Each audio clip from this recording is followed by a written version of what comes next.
আসসালামু আলাইকুম। আজকে আমরা আমাদের যে পুরাতন খামারটা আছে, যে খামারটার মধ্যে আমরা মুরগির বাচ্চা বোর্ডিং করি এবং বড় করে বিক্রি করি, ওই খামারের কিছু কাজ আপনাদের সাথে শেয়ার করবো ইনশাআল্লাহ।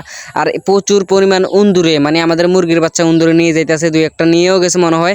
মানে আমার যেটা মনে হয়, এই যে গাদাটা দেখতে পাচ্ছেন, এই পুরা ঘরে আর কি নিচের মাঝে এরকম গাদা করে ফেলছে, সাইডে নিচে মাঝখানে সব জায়গায় আর কি পুরা গর্তের মধ্যে, ঘরের মধ্যে যায় যেখানে ফাড়া দেয় সেখানে গর্ত হয়ে যায় উন্দুর গাদার জন্য।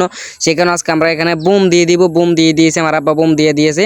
তো এখন আমি সুন্দর করে বনজাই দিতেছে আর কি, ফুরাই দিতেছে খাতগুলো, যাতে বোমের গ্যারানটা উপরে না আসে, ভিতরে গিয়ে মানে ফুটে তারপরে উন্দরগুলো আর কি মারা যায়। তো আশা করি মারা যাবে। আর এই যে খামারটা, এই খামারটা আমরা এখান বন্ধ করে দিতেছি, কারণ আগে আমাদের এখান দিয়ে বন্ধ ছিল, তো যে কোনো কারণে সেটা ভেঙে গেছে। ভেঙে যাওয়ার কারণে মূলত আমাদের এই মুরগির বাচ্চাগুলো এখান দিয়ে মানুষ উকি উকি দিয়ে ছায় আর কি, আমাদের এদিকে বলে। মানে এখান দিয়ে মানে অনেক মানুষে দেখে আর কি, ছোট ছোট বড় ছোট মানুষ এখান দিয়ে আইসা দেখে, দেখার পরে বদ নজর লাগে। বদ নজর লাগার কারণে অনেক রকম অনেক সমস্যা হয়, সেই কারণে আমরা এখানে বেড়া দিয়ে দিতেছি। এই পদ্মটা নামাই থেকে আমার সাথে যে এত বড় একটা দুর্ঘটনা ঘটবে আমি কখনো ভাবতে পারি না। এই যে পদ্মটা নামানোর সময় আমার গায়ে এমন ভাবে ফুটতে লইছিল যে মাথা ভাই যদি ফুটতো মাথাটা আর ফেটে যাইতো। তো যাই হোক, অল্প পরিমাণ লাগছে, আল্লাহ বাঁচাইছে। আল্লাহর কাছে এটাই দোয়া করি যে আল্লাহ আমাকে বাঁচাইছে, এটাই অনেক বেশি। আর আপনারা সবাই আমার জন্য দোয়া করবেন। আর এই যে পদ্মটা এখন এখান দিয়ে আটকাই দিতেছে আর কি। সবাই ভালো থাকেন, নিজের প্রতি খেয়াল রাখেন। আসসালামু আলাইকুম।